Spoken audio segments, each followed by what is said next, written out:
कोपरगाव नगरपालिकेनं शहरात अतिक्रमण मोहीम राबवण्यासाठी कंबर कसलेली बघायला मिळते। याबाबत पालिका प्रशासनामार्फत मोजमाप सुरू करण्यात आलं असून अतिक्रमणधारकांना नोटिसा देखील बजावल्या गेल्यात।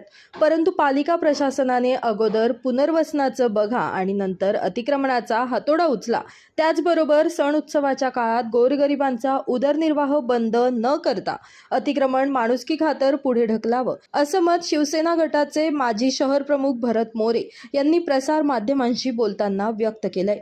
सर्व धर्मीय आणि सर्वपक्षीय मिळून आम्ही आज कोपरगाव नगरपालिकेमध्ये सध्याची जी अतिक्रमण मोहीम नगरपालिकेने सुरू केलेली आहे ती मोहीम सध्यापुरतं थांबवावी, लोकांना म्हणणं मांडण्यासाठी लोकांना वेळ द्यावा। कारण 2010 साली अशीच अतिक्रमण मोहीम आली। त्या मोहिमेनंतर नगरपालिकेने जे लोक विस्थापित केलेत त्या लोकांना पुन्हा प्रस्थापित करण्यासाठी कुठेही पुढाकार घेतला नाही किंवा प्रयत्न केले नाहीत। आता ह्या मोहिमेमध्ये बरेच दुकानं आता त्यांनी फुल्या मारलेत, लोकांना भयभीत केलेत। बऱ्याच विनाकारण दुकानांना त्या अतिक्रमणमध्ये नसताना सुद्धा त्यांच्या पायऱ्या असतील, त्यांचे शटर असतील, त्या ठिकाणी त्यांनी फुल्या मारलेत। आता जे काही घरं आहेत त्या काही घरांचे ओटे किंवा ते गटारीवर असतील त्या लोकांना फुल्या मारलेत। मग साहेब तुम्ही अतिक्रमण काढल्यानंतर ह्या लोकांच्या पुनर्वसनाचं कसं? कारण 2000 साली असंच पूर्ण बाजारपेठ कोपरगाव शहराची उद्ध्वस्त झाली।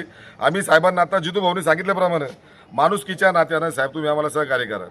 जे अतिक्रमण असतील ते अतिक्रमण काढण्यासाठी आम्ही आता आलेले सगळेच आम्ही त्या लोकांकडे जाऊ, त्या व्यापाऱ्याकडे जाऊ। बाबा तुझं खरंच अतिक्रमण आहे, त्याला ते काढण्यासाठी आम्ही त्याला भाग पाडू, त्याची समजूत घालू।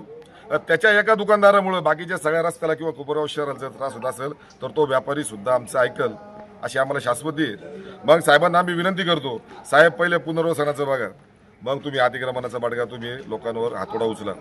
सगळ्यात महत्त्वाचं जे लोक हातगाड्या घेऊन येतात ते लोक दिवसभर धंदा करून संध्याकाळी घरी जातात। आता शिवरात्री सगळ्यात मोठा सण आहे।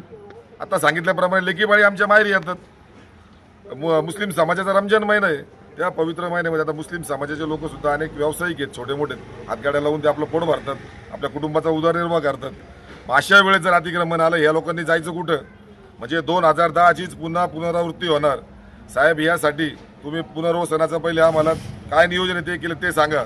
त्याच्यानंतर जे लोक विस्थापित होतील त्या लोकांसाठी नगरपालिकेच्या भरपूर जागा कोपरगाव शहरात 5-5 ते 7-7 फूट किमान त्या प्रत्येक नागरिकाला, त्या व्यापाऱ्याला सध्यापुरतं पोट भरण्यापुरतं नगरपालिकेच्या हातीत त्याला जागा द्या।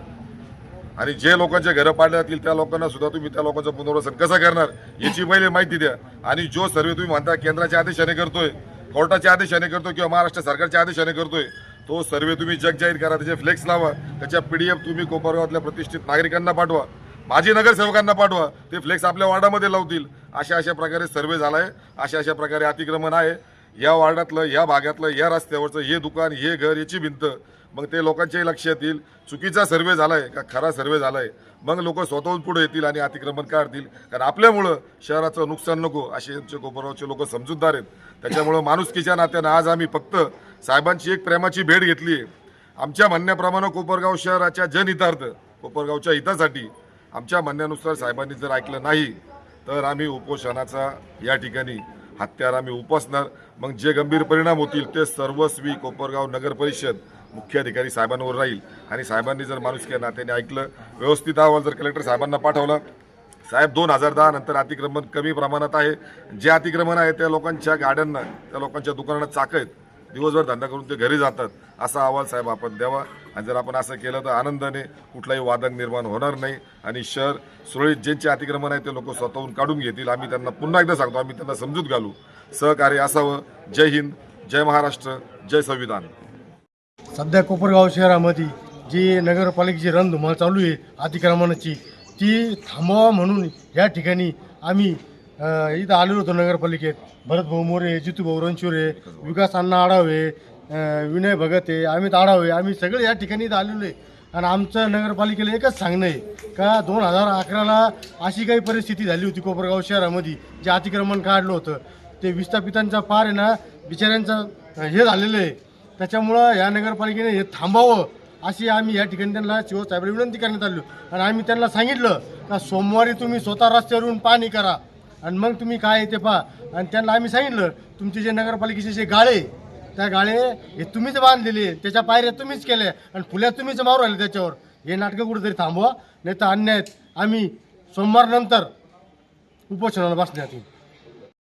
कोपरगाव नगरपालिकेने कोपरावा शहरातल्या टपरीधारकांना काही नोटिसा दिल्या का काही दिवसात 7 दिवसाच्या आत अतिक्रमण काढून घेण्यात यावे. तसं जर पाहिलं तर 2011ला कोपरावा शहरात अतिक्रमण काढलेलं होतं आणि कलेक्टर ऑफिसच्या मीटिंगमध्ये माझ्या माहितीप्रमाणे 2 नगरपालिकेच्या अधिकाऱ्यांना बोलवलं नव्हतं का तिथं पालकमंत्र्याच्या मीटिंगमध्ये त्यांनी सांगितलं का तिथं अतिक्रमण काढलेलं आहे. असाच निकष कलेक्टर साहेबांनी कोपराव नगर शहरासाठी सुद्धा लावला पाहिला होता. कारण आमच्याकडे 2011ला अतिक्रमण काढलेले आणि त्याच्यानंतर कोणत्याही प्रकारचं परमनंट अतिक्रमण इथं नाही. आणि आता जर विचार केला अतिक्रमण तर कोपराव शहरातला मोठा उत्सव म्हणजे महाशिवरात्र 26 तारखेला आहे. त्याच्यानंतर मुस्लिम धर्मियांचा पवित्र रमजान सण आहे. त्याच्या निमित्ताने आम्ही सर्वपक्षीय इथं आलो होतो आणि त्यांना एक विनंती केली का ही मोहीम काही दिवस पुढे ढकला. कारण महाशिवरात्रीचा आमचा कोपरावचा उत्सव मोठा होता, मोठा उत्सव असतो, लिकीबाळी माहेरी येतात आणि त्या काळात या कोपरावातल्या शहरातल्या टपरीधारकांचं अतिक्रमण जर काढलं, ते अतिक्रमण नाही, ते हातगाडी घेऊन येतात, पोट भरतात आणि संध्याकाळी घरी जातात. पण ते जर काढलं तर त्यांच्या सणाच्या आनंदात विरजण पडेल असे माणुसकीच्या भावनेने आम्ही शिवसाहेबांना विनंती करण्यासाठी आलो होतो.